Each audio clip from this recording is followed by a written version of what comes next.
tanong, maraming sagot. Maraming haka-haka at maraming mga katha. Nagsasalimbayang mga paliwanag. Gaya ng hangin ng aral na nagdadala sa tao sa magkabi-kabilang paniniwala. Ngunit, isa lamang ang dapat matanghal. Ang sagot ng Biblia.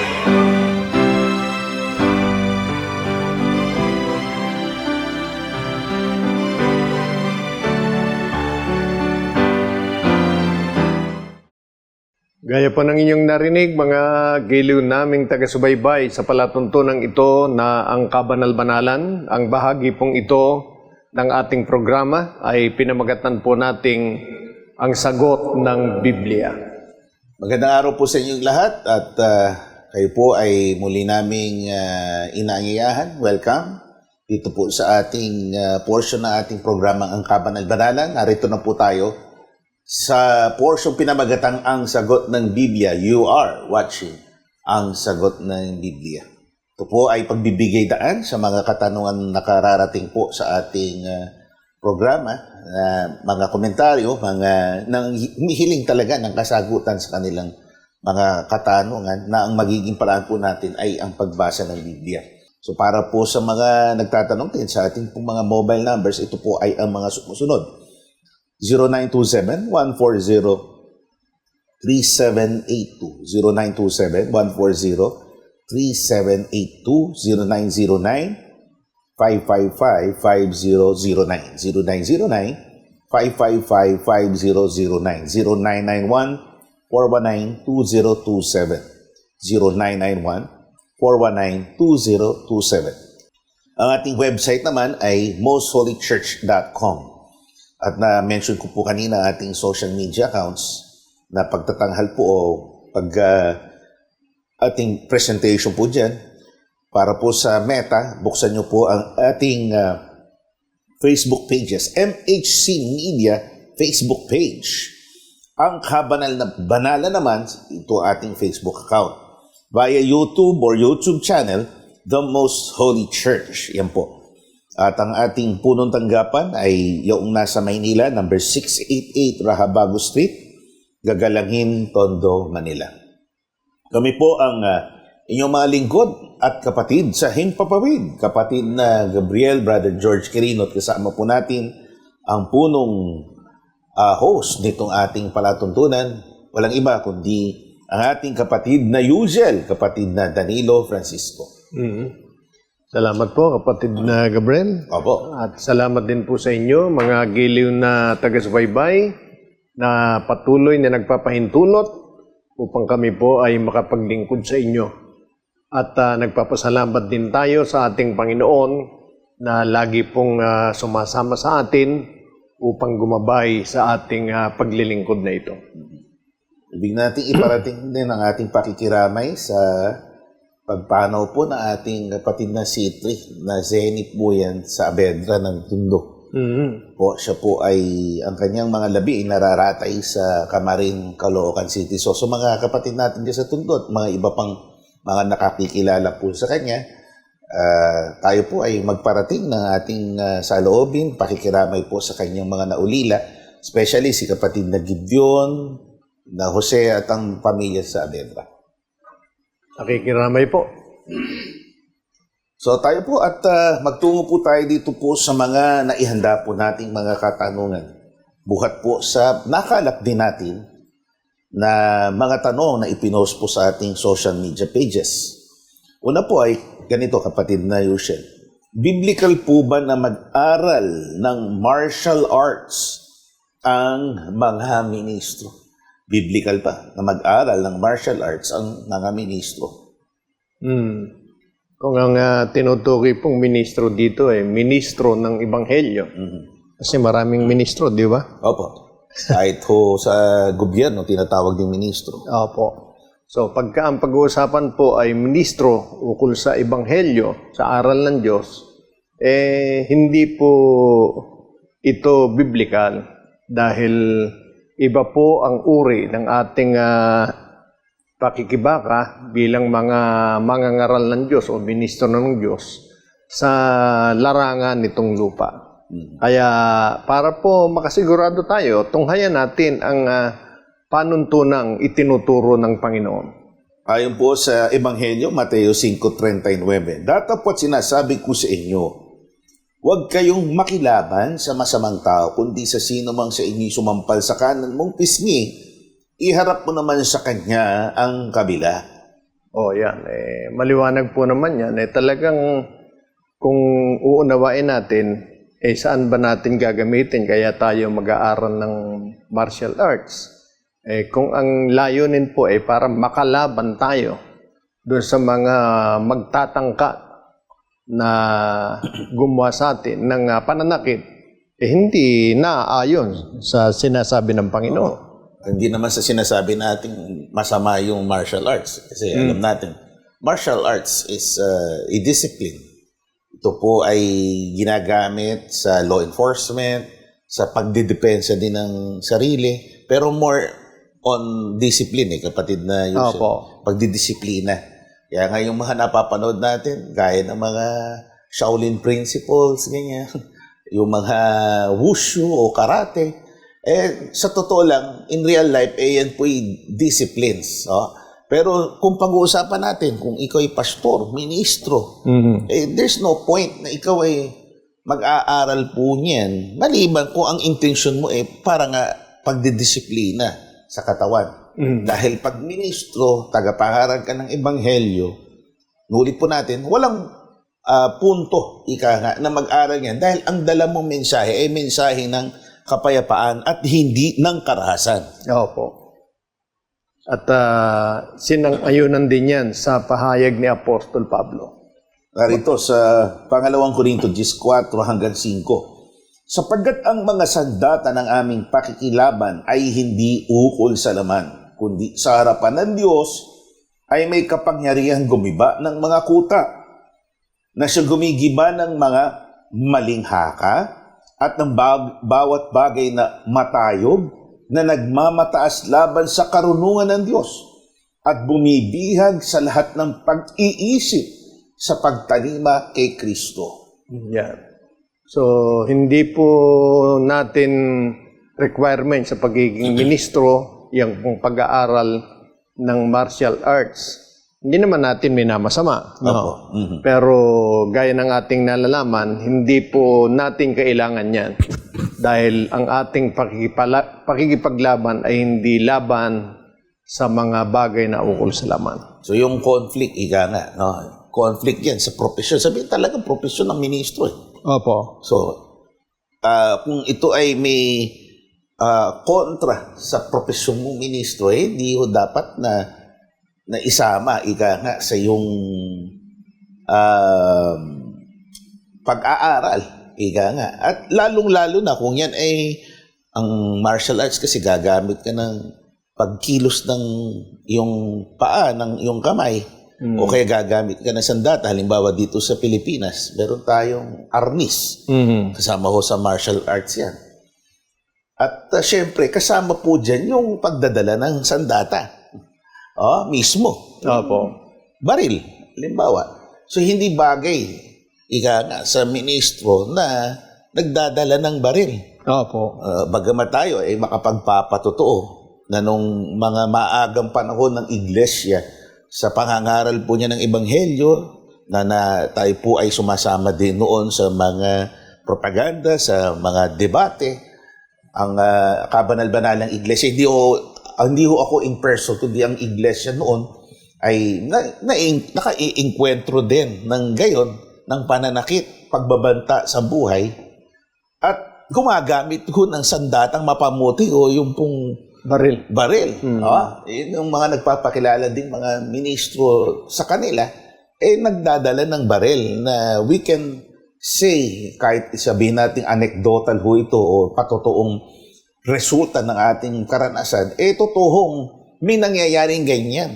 Diba? May mga nababalitaan pa tayo, puno pa ng reliyon, nahulihan ng mga maraming baril o di kaya mga pyesa ng baril sa sasakyang panghimpapawid o sa eroplano. May mga ganyan Pero ayon sa Biblia, hindi po dapat maging gayon nga, no, kapatid na Yusel. Opo.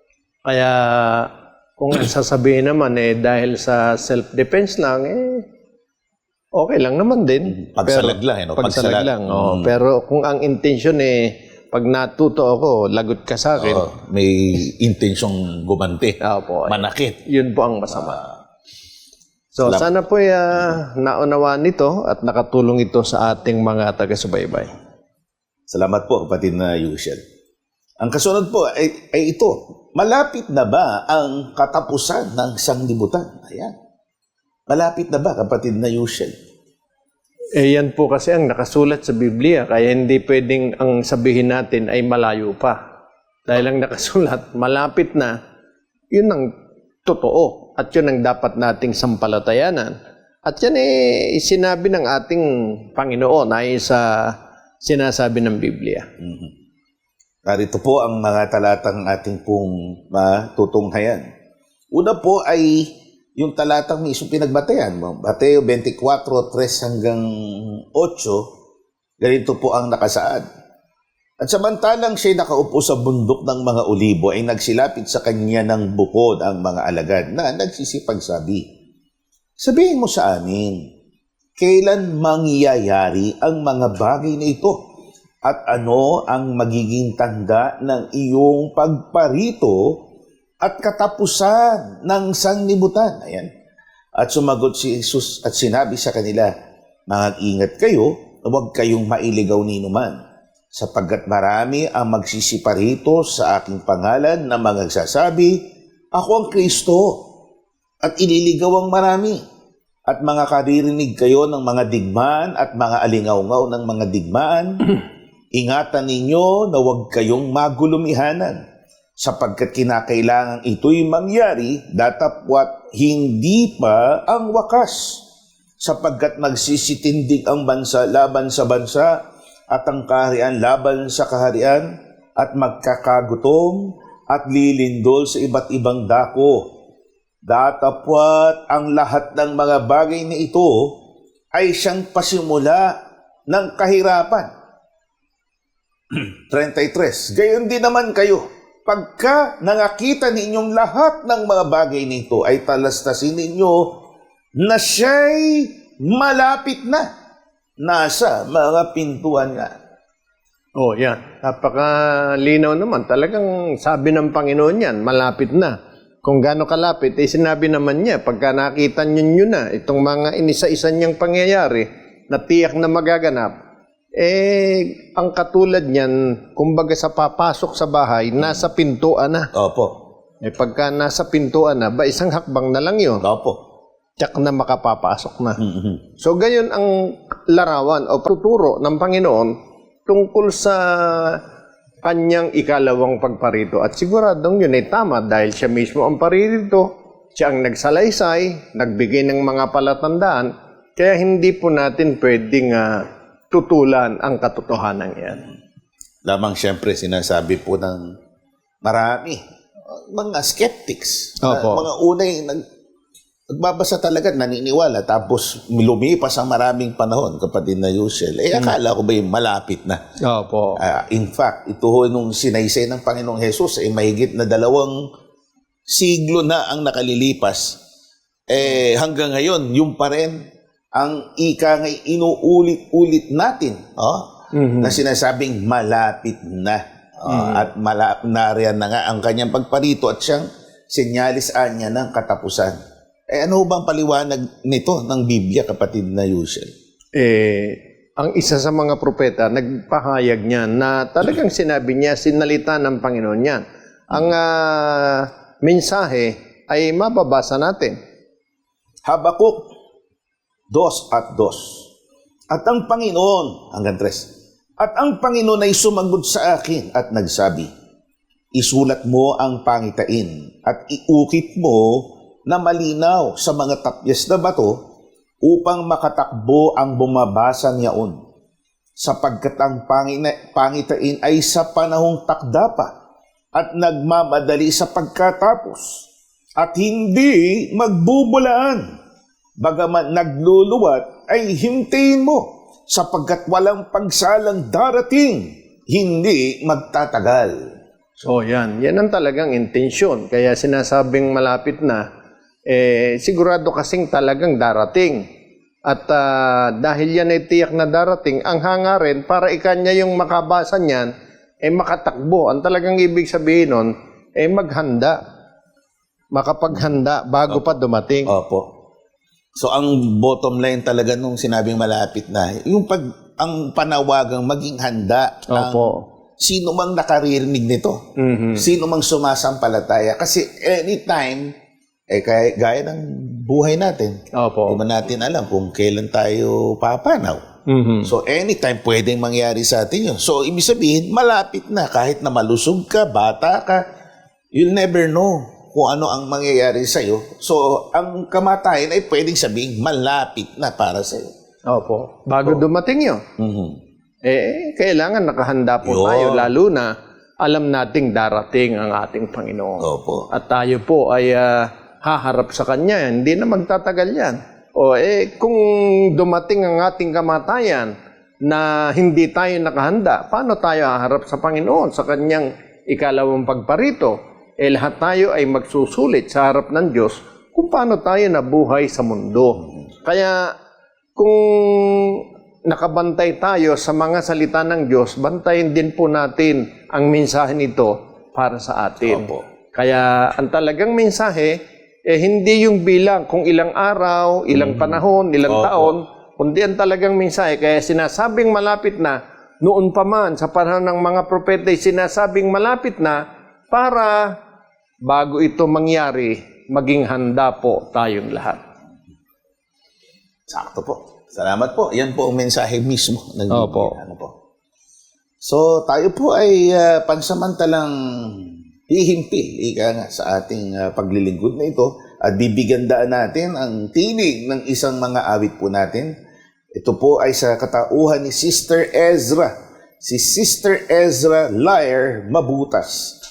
Siya po ay mula sa Maynila, sa Tagatondo po ito si Sister.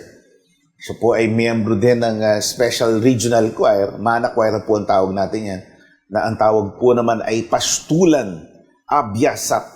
Ang kanyang unang awitin, Naglalambing. Let us welcome Sister Ezra. Kapayapaan po sa mga sumusubaybay sa programang Ang Sagot ng Biblia.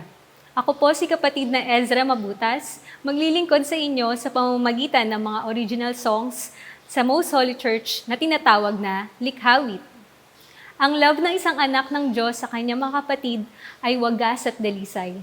Sa bawat salita at himig ng naglalambing, mararamdaman natin ang init ng pagkakaisa at malasakit sa loob ng bahay ng Diyos.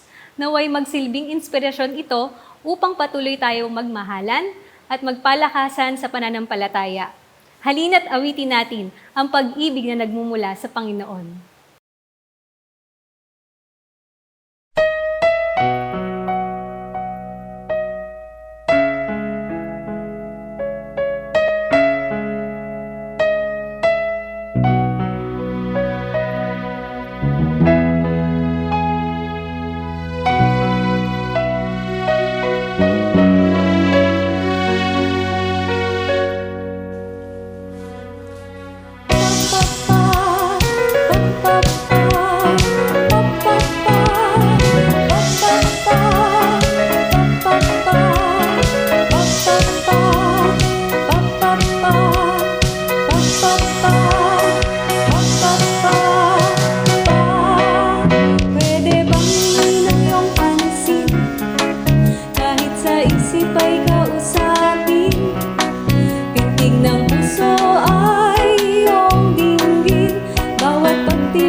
At sa mata ko, ikaw ay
isip ay kausapin, pintig ng puso ay iyong dinggin, bawat pagtibok ay naglalambing. Bawat pagtibok ay naglalambing.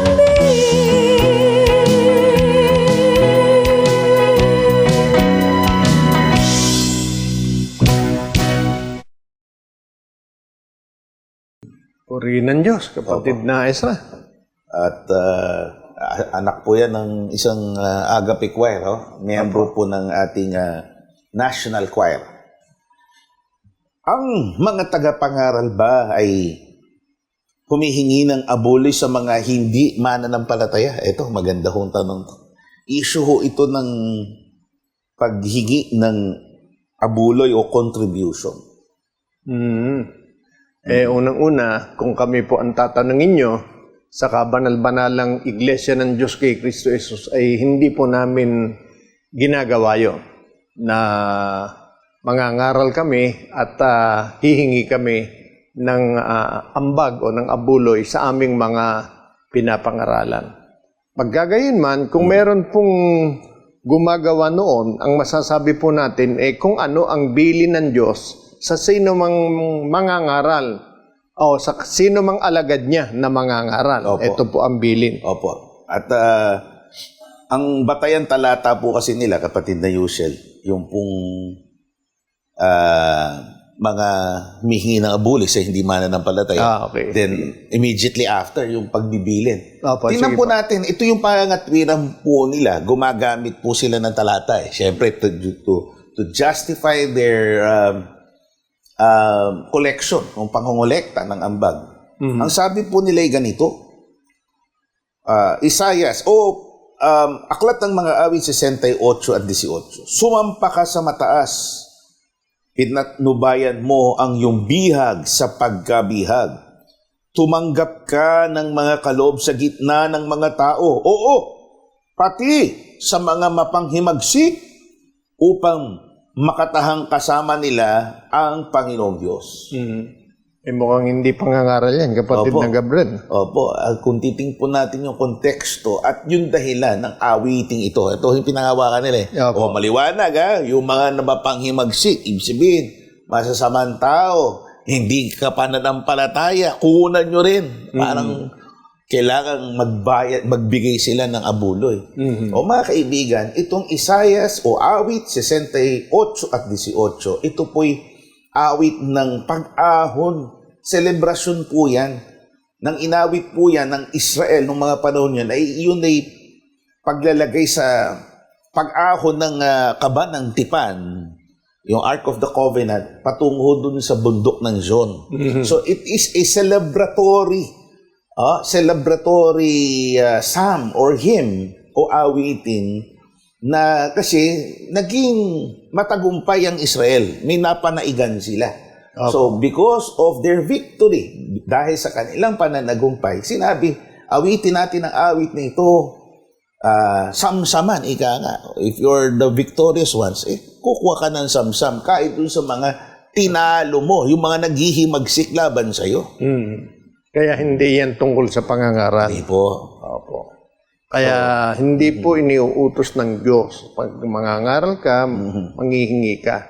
Kung ito man ay ginagamit na batayan, hindi po tungkol sa pangangaral yan. Nasa kanila yan. Kung yan ang kanilang batayan, bagaman ang isa sa gumagamit niyan na minsan ko na rin nakausap, yan nga ang kanila sinasabi. Opo. Pero hindi nga tungkol sa pangangaral. Ginagamit nilang patayan yan kung sila'y nagtutungo sa mga palengke, sa mga sasakyang pampubliko. Opo. Pinangahawakan nila yan dahil yun ay sinasampalatayanan nila, which is, sabi nyo nga nasa sa kanila po yan kung gamitin Opo. nila. Pero ang talagang layunin ng talata, ng ino o awiting yan ay celebratory. Opo. Hindi po yan utos para sabihin sa kanila, mangolekta kayo sa mga hindi mananampalataya. Dahil nangangaral kayo. Hindi po yun. Opo. Ngayon, pagka ang pag-uusapan, pangangaral, pagtuturo ng Ebanghelyo, malinaw ang bili ng Panginoon. Narito. Basahin po natin. Mateo 10:8. Magpagaling kayo sa mga may sakit. Magpabangon kayo ng mga patay. Maglinis kayo ng mga ketong. Magpalabas kayo ng mga demonyo. Tinanggap ninyong walang bayad, ay ibigay ninyong walang bayad. 9, huwag kayong mangagbaon ng ginto, kahit pilak, kahit tanso ng mga supot. 10, kahit supot ng pagkain sa paglalakad, kahit 2 tunika, kahit mga panyapak o tungkod, sapagkat ang manggagawa ay karapat-dapat sa kanyang pagkain. O yan, maliwanag yan. Hindi po talaga iniuutos ng Diyos ang panghingi ng handog, ng abuloy o yung sinasabi nilang offering dahil sa gawaing pangangaral sa mga hindi po kapananampalataya. Dahil gaya po ng ating nalalaman, ang direktibang yan, mula sa Panginoong Kristo Jesus mismo. Kaya katulad po sa atin, bagaman na hindi maliit ang gugulin sa pangangaral, talagang binabalikat ng kapatiran ang nagtutulong-tulong. So, ito po ay utos Opo. ang abuloy. Huwag mong ipagkakamali. Utos ang pag-aabuloy sa sumasampalataya. Opo. Ngayon, sa pangangaral, sabi, huwag kayo magdala ng ganito kasi nga, wala kayong dapat na intensyon na mangongolekta. Mangangaral kayo na libre. Opo. Na walang kapalit na pag ibinuka ninyo ang inyong mga labi, nagsipagsalita kayo ng ebanghelyo sa mga nakikinig. Pagkatapos nun na mananalangin kayo, hihingaan nyo ng ikangay parang bayad. Yung pong mga pinangaralan natin. So, kahit pa halimbawa, sabihin na hindi naman sa hinihingian, kundi tinatanong lang, baka po meron kayong offering sa gawain ng Panginoon. Kabilang ba yon sa hindi iniuutos ng Hindi Diyos? pa rin, yung papahiwatig tayo. Hindi, absolutely, hindi pwede nga Dahil sa Biblia, wala kayong expect dapat na maging kapalit. Dahil nga tinanggap ninyo, walang bayad. Ibahagi ninyo ng walang bayad. Parang yung mga magpapahayag ng ilang verse sa Biblia, Opo. halimbawa, sa sasakay ng bus. Pagkatapos noon, bago yata magsalita, may mamimigay na ng sobre. Opo. Pagkatapos magsalita, Kokolektahin yung sobre. kokolektahin yung sobre. Yung hindi naman natin masisisi yung iba, nananahimik na kami sumakay lang dito. Opo. Para ipinuwersan yung pangangaral sa kanila. Maging sa mga palengke. Iba ako yung nagpunta dito para mamili ng gulay, ng pagkain. Opo. Tapos ngayon, ipupuwersan yung makinig sa amin yan. Yun ang talagang pamumuwersa. Opo. At pagkatapos doon, iikutan kayo ng pangungolektang supot. Opo. Nasa sa kanila po yun kung kinakaya po ng kanilang diretsong salita, ng kanilang kahiyan, nasa sa kanila po yun. Pero ayon sa Biblia, Hindi po sinasang-ayunan o lalong hindi iniuutos ng Diyos yan. next po, kapatid na Yushen, salamat po sa inyo. Tungkol pa rin sa pananalapi, ito mga issues yan na mga tinatanong sa atin. May ikapu ba sa Biblia hanggang sa panahong Kristiyano? Ang panahong Kristiyano po ay simula ng ang Panginoong Kristo Jesus ay pumarito sa sanlibutan hanggang sa kanyang ikalawang pagparito. Yun tinatawag na panahong Kristiyano. Ngayon, tinitiyak po namin meron pong ikapu na iniuutos o pag-iikapu na iniuutos ang Diyos. At yan ay sa pahayag na tuwira ng ating Panginoong Kristo Jesus. Mateo 23:23, salita ng buhay. Masumpa kayo, kayong mga iskriba at pariseo, mapagkunwari. Ipinagbibigay ninyo ng ikapu kahit ang kalitlit-ang dahon ng yerbabuenang tanim ninyo. Subalit, kinaliligtaan ninyo ang lalong mahalaga, ang katarungan, kahabagan at pananampalataya. Dapat nga kayong magbigay ng ikapu. Subalit, di ninyo dapat na kaligtaan ang iba pang mahalagang bagay. Oh, yan. Napakalinaw naman. Merong mga nag-iikapo noon. Kaya lang, ibang intensyon. Sabi ng Panginoon, mapagpaimbabaw kayo. Mapagpaimbabaw, hindi dahil sa pagbibigay ng ikapo, kundi dahil sa ang intensyon sa pagbibigay ng ikapo ay para po papurihan sila, para sabihan sila magaling. Pagka gayon ng nasa kalooban ng nagbibigay ng ikapo, ang tawag sa kanila ng Panginoon, tulad ng mga Parseyo, mapagpaimbabaw. Pero ano ba sabi ng Panginoon? Dapat nga kayong mag-ikapo. Tama, nagawin ninyo ang pagbibigay ng ikapo. So sa Panginoon po mismong pahayag yan. Tama ang pagbibigay ng ikapo. Kailan niya sinabi yan? Nung siya po'y nangangaral sa panahon na siya'y narito sa sanlibutan. Kaya kahit po sa panahong Kristiyano, sinabi ng Panginoon, tama na gawin ang pagbibigay ng ika-10 bahagi. Pag ang hindi tama, yung hindi mo gawin ang pagbibigay ng ika-10 bahagi. Pag sinabing hindi tama, masama, labag sa kalooban ng Diyos. Kaya sa Panginoong Kristo Jesus napahayag po yan. At hindi po minsan lang na pagkakataon, binigyan din ng Panginoon ang bagay na yan. May pagkakataon po na tinanong siya diyan ng mga lingkod ng Diyos. Ang tanong nga sa kanya, tungkol sa buwis. Pero kahit ang para sa Panginoon ay sinabi niya. Narito, sa parehong aklat, ngayon ay 22 naman, 17 hanggang 21. Sabihin mo nga sa amin, ano sa akala mo?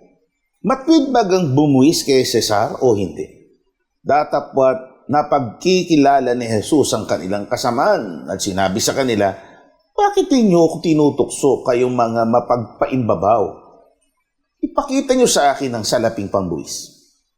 At dinala sa kanya ang 1 denaryo at sinabi niya sa kanila, kanino ang larawang ito at ang nasusulat? Sinabi niya sa kanya, kay Cesar. Nang magkagay, sinabi niya sa kanila, kaya't ibigay ninyo kay Cesar ang sa kay Cesar at sa Diyos ang sa Diyos. Oh, yan, napakalinaw yan.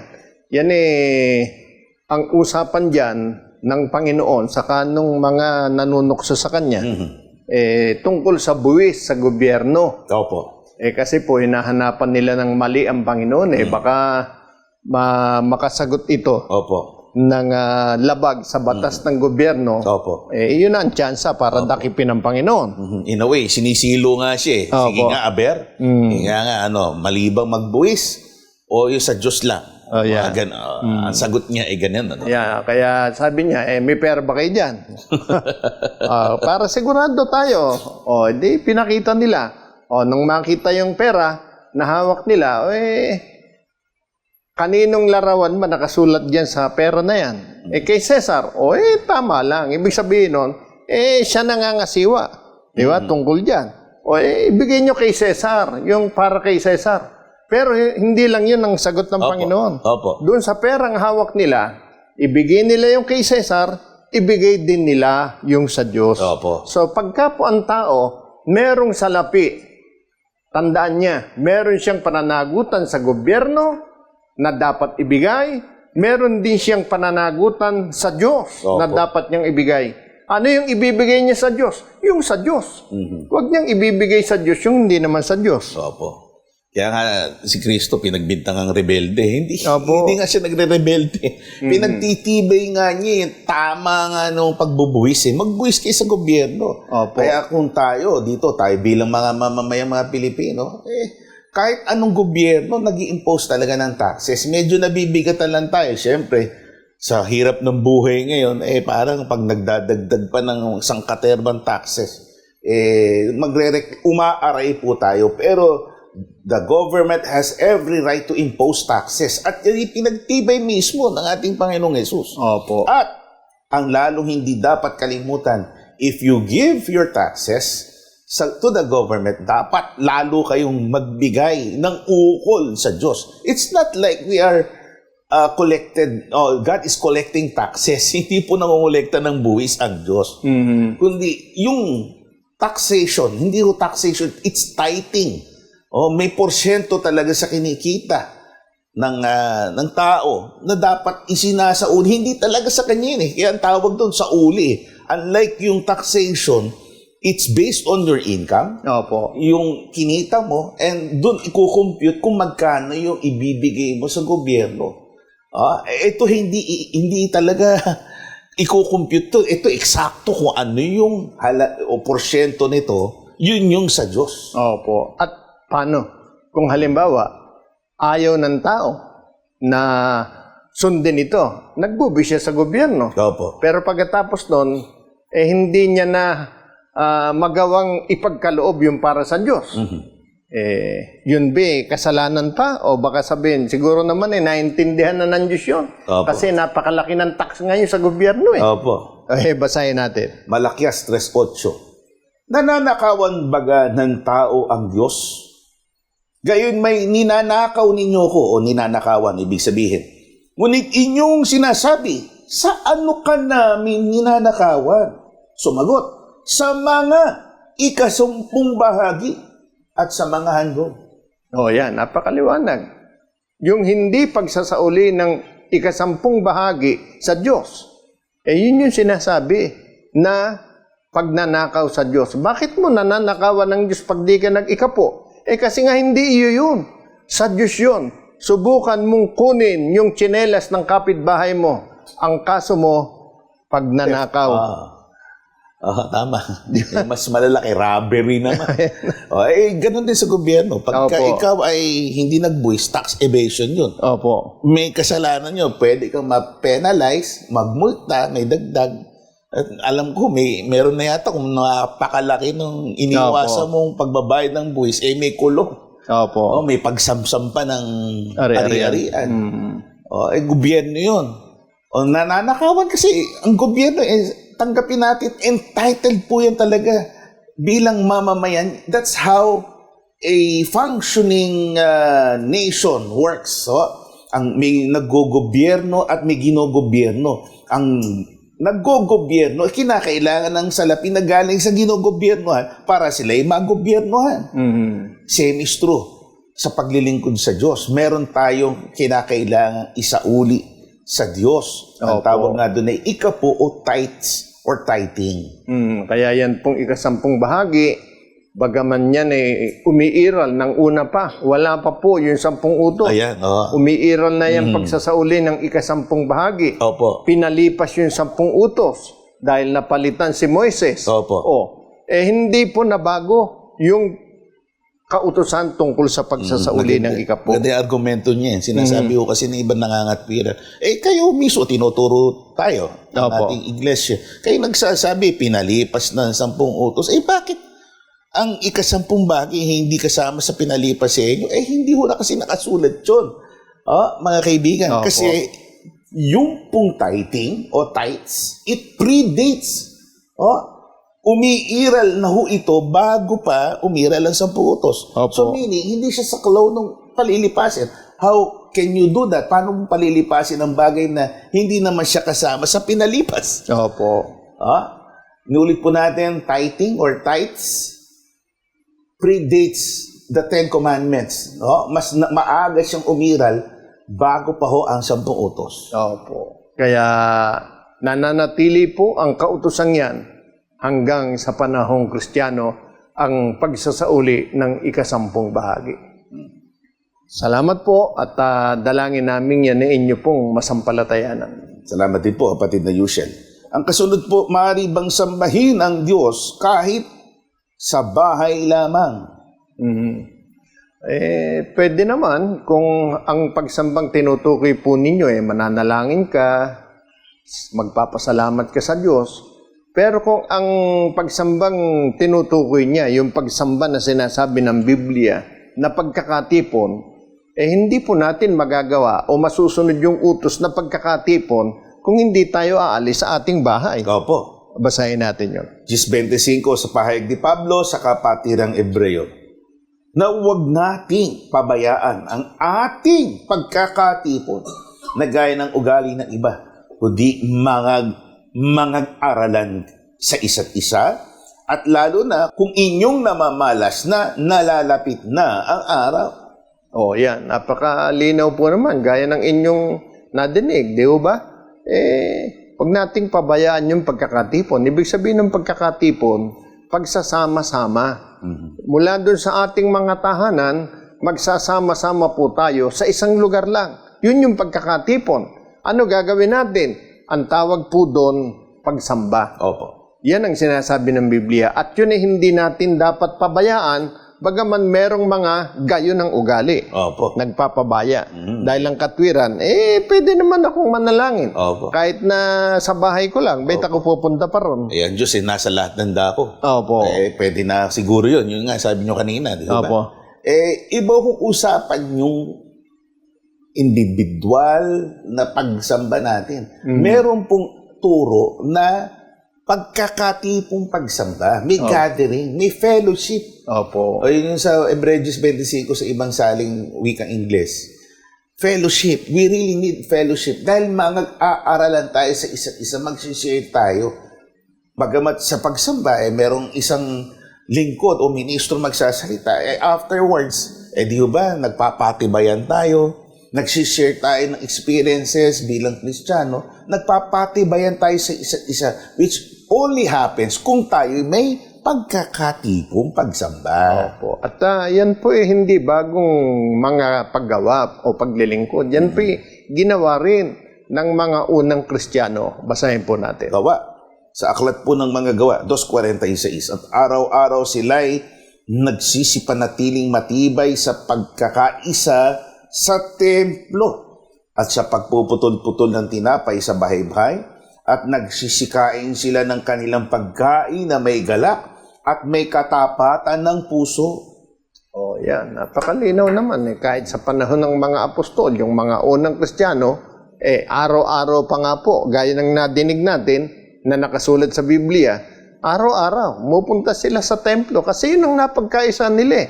Ayon sa turo ng mga apostol, kailangan magkakasama sila kaya hindi sila tumututol, sinisikap nilang magawa yung mga tagubilin. Yan, no? Kita nyo, pagpupunta sila sa mga lugar, talagang hindi lang dalo eh. May banding kasi yun yung tema nung pagpuputol-putol ng tinapay. Tinapay, Yung opo. sa tradisyon, sa kultura na yun, mga kaibigan, when we say we break bread with a person, sabihin, kakain tayo, yung ginamit na idiomatic expression, breaking bread with, halimbawa, kahit tayo mga Pilipino, pag inanyayahan ko, halika, kumain tayo, tinapay sa bahay, hindi natin ginagawa. Tayo mga Pilipino, iba yaya natin. Puna ka merienda ka sa amin. Mag-bonding tayo. Ito, mga kaibigan, meron tayong takdang pagkakatipon na afterwards nung kanilang pagsamba, talagang nagsisharing sila ng experiences habang kumakain literally ng tinapay. Nagpuputol-putol ng tinapay. Meron din pagkakataon. Sa bahay-bahay, pumupunta sila. Opo. So, merong pwede sa bahay na doon gawin. Meron ding pagkakatipon na hindi pwede sa bahay, kailangan sa templo o sa dakong doon talaga itinakda ang pagkakatipon. Kapilya o bahay sa bahay. Opo. Tinatanong ng iba, paano kung may kapansanan? May kapansanan na kinakaya magpunta sa pagkakatipon. Kung talagang hindi na capable yung mga kaibigan natin, mga kapananampalataya natin, PWDs, o di kay sobrang tanda na hindi na makakilos, may mga pagkakataon na sila kaisa pa rin sa mga pagkakatipong pagsamba. Especially now na mayroon tayong internet, mayroon tayong online na pagsamba. Pero lalo na nung pandemic. Opo, lalo na nun. Pero hindi po yan yung general rule na pwede kahit saan. Opo. O kaya sa convenient time mo, saka mo lang papakinggan yung pagsamba. Kasi meron tayong pre-recorded na pag-sermon, di ba? At yun ay pinapayag o piniplay simultaneous, sabay-sabay sa mga kapatid. Opo. Hindi on the convenient time nung ibang kapatid, saka ko na lang mapanoorin yan. Hindi. Doon sa designated time na sabay-sabay, doon Piniplay. nakikiisa. Kasama siya sa pagkakatipon. Not like before, kahit mo panahon 70s, 80s. Tatandaan ko noon, dinadait lang o dinidikit lang yung kamay sa television monitors, nakikisamba na sila. O, nakikisabay sa panalangin na hindi na sumasama dun sa gathering. Opo. Yun pinapayagan sa kanila. Pero sa Biblia, sa kabanal-banalang iglesia, we are adhering to the strict policy mismo ng Biblia. May pagkakatipon, may pagsasama-sama ang kapatid. Opo. Kaya napakahalaga po niyan. Kaya napakahalaga rin na atin pong ingatan ang pagsisikap na lagi pong maging bahagi ng mga pagkakatipong pagsamba. Lalo na kung nasa atin naman ng kalakasan, ang kakayanan para maging bahagi. Isang awiting pong muli ang ating bibigandaan si Sister Ezra sa kanyang awiting Magtiwala Ka Sana. Kapayapaan pong muli sa mga sumusubaybay sa programang Ang Sagot ng Biblia. Sa bawat pagsubok, minsan tayo'y nag-aalinlangang lumapit at humingi ng tulong sa Diyos.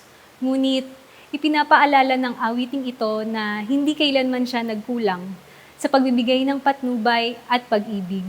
Muli nating pagnilayan ang kahalagahan ng pagtitiwala sa Kanya.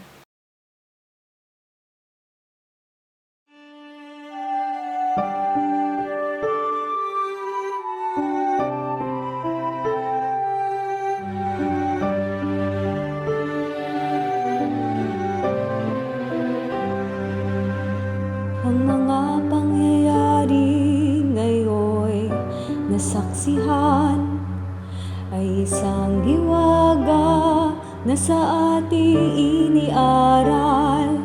Bakit nang dumating malakas na sampal,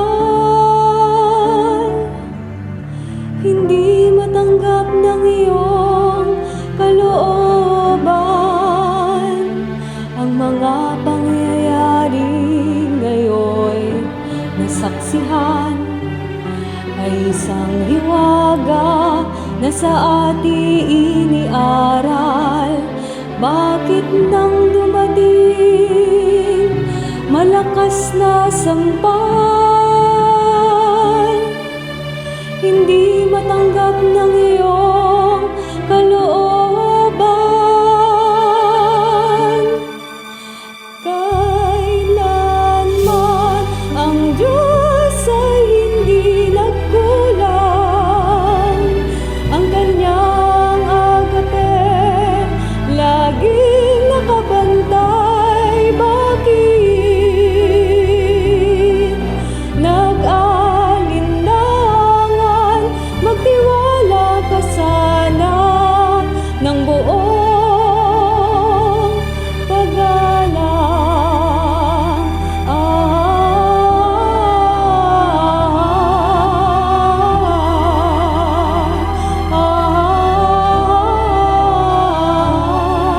Ang mga pangyayari ngayon nasaksihan ay isang hiwaga na sa ating iniaral. Bakit nang dumating malakas na sampal, hindi matanggap ng iyong kalooban? Kailanman ang Diyos ay hindi nagkulang. Ang Kanyang agape laging nakabantay. Bakit nag-alinlangan? Magtiwala ka sana ng buong paggalang. Mayroon pa bang daang nalalaman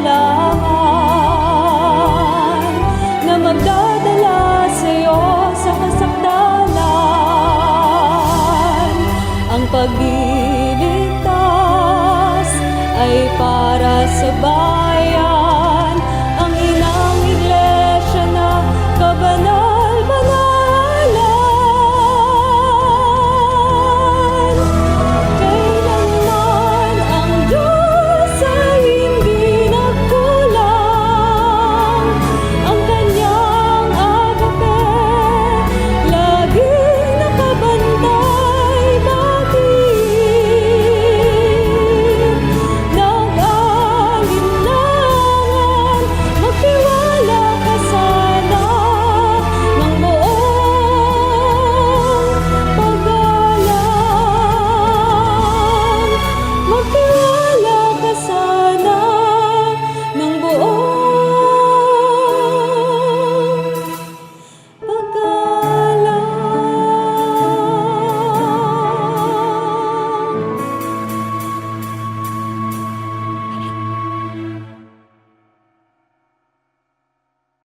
Salamat po sa ating kapatid na Ezra. At sa pagkakataon pong ito, ay darako po tayo sa kasunod na bahagi nitong ating programa. Ito po ang patuloy na pagdulog sa Panginoon para po sa ating mga kapatid na sa tuwi-tuwi na sa bawat pagkakataon ay nagpapaabot ng kanilang request na sila isama sa panalangin tulad ni kapatid na Tennessee Mateo, kapatid na Leti Sarmiento at iba pa na hindi man po laging nagsasabi sa atin na babalitaan natin ang kanilang kalagayan, ay kalaki po sila sa ating ipinapanalangin sa Panginoon. Hindi man isa-isahin ang mga pangalan. Maging kayo po, mga minamahal naming taga-subaybay, kalaki po kayo sa aming panalangin, kaya tayo na po at dumulog sa ating Panginoon. Aba, manaming hari, Panginoon. Diyos naming pinakamakapangyarihan sa lahat, maraming salamat sa iyo. Alam naming ginabayan mo kami. Tinulungan mo kami sa pagdilingkod na ito para ipahayag ang iyong katwiran, ang iyong mga kalooban sa mga naghahanap ng kasagutan mula sa banal na kasulatan. Hinihiling namin sa iyo, gawin mo po itong pagpapala sa kanila at nawa maging daan ito para sa tamang panahon, makapiling namin sila sa banal na pagdilingkod sa iyo sa loob ng iyong kabanal-banalang iglesia. Amen. Pagpalain mo rin ang mga kaibigan at kapatid namin na lumalapit sa iyo dahil sa kanilang mga kalagayan. Ang iba po ay dahil sa mga karamdaman, sa mga operasyon na kanilang pinagdadaanan. Panginoon, tulungan mo po sila. Naway maranasan nila ang paghaplos ng iyong kamay, ng iyong kapangyarihan, at payagan mo po na magkaroon ng lunas ang kanilang mga sakit upang mahayag sa kanila ang iyong pag-ibig na mag-udyok sa kanila upang lalo kanilang yakapin at mapaglingkuran ka sa anumang sitwasyon ng kanilang mga buhay. Amen. Gawin mo rin ang pagpapalang ito kahit sa hindi pa namin mga kasama sa pagdilingkod sa iyo. Gawin mo po na matagumpay sila sa anumang kanilang pinagdadaanan kahit sa mga suliranin upang sa ganitong paraan makilala nila walang Diyos na gaya mo na naghahangad ng kaligtasan ng lahat ng iyong mga nilalang. Amen. Sumasampalataya kami, nakikinig ka sa paglapit na ito at pagpapalain mo ang tagapanguna sa amin, ang aming matandang pangkalatan. Ingatan mo po siyang palagi at samahan sa kanyang pangangasiwa sa iyong bayan upang maihatid kami sa lalong matwid na paglilingkod sa iyong harapan. Amen. Nananalig kami, pinakikinggan mo kami, pagpapala mo sa amin ang kahilingang ito sa iyong pangalang Kristo Jesus, aming Diyos at aming tagapagligtas. Amen. Amen. Maraming salamat po sa inyong patuloy na pakikinig. Inanyayahan po namin kayong muli next week at sa mga pagkakataong in-announce natin kanina na tayo po ay naglalabas ng content, ika nga, sa pamamagitan ng ating mga social media pages. Kami pong inyong mga lingkod at kapatid na Gabriel, At kapatid na Eugene, ang panalangin po naming magkakapatid sa kabanal-banalang Iglesia ng Diyos kay Kristo Jesus ay kapwa nawa tayo bantayan ng Panginoon sa ating paghihiwalay. Mispa.